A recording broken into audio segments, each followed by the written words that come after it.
ritrovati all'ultima edizione del giorno del TG Flash di New Sicilia. È stato sentito dagli inquirenti il titolare della concessionaria di Palermo, dalla quale il boss Messina Denaro un anno fa comprò la Giulietta, con la quale si spostava abitualmente durante la latitanza.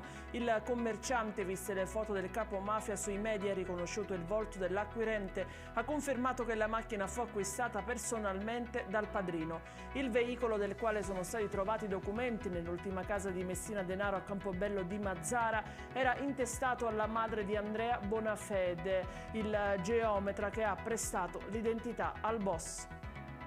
Mio padre ha già fornito la sua versione durante l'interrogatorio e io credo a quanto ha detto, lo afferma Vincenzo Luppino davanti il magazzino di una via di Campobello di Mazara che oggi pomeriggio la polizia scientifica ha perquisito. Il locale di Luppino, autista del boss Messina Denaro, che con la moglie vive nell'appartamento a fianco. Io non conosco Matteo Messina Denaro e non l'ho mai incontrato, ha detto. Noi siamo una famiglia di lavoratori che si spaccano la schiena ogni giorno a lavorare.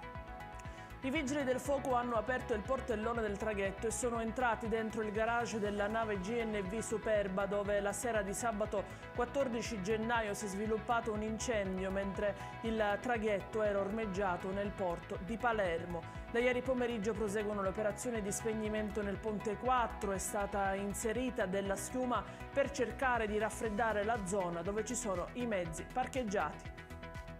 E in chiusura le previsioni meteo. Sicilia divisa in due domani. Secondo le previsioni la Protezione Civile regionale comunica un'allerta meteo gialla nella parte occidentale dell'isola. Piogge a tappeto su tutte le province, nessuna esclusa, cieli per nulla sereni e temperature in rapida discesa. Le province siciliane più calde risultano essere Catania, Palermo e Messina con massime di 14 e 15 gradi. Le più fredde si confermano Enna, Ragusa e Caltanissetta. Questa era l'ultima notizia, il TG Flash ritorna domani mattina alle ore 10. Buona serata.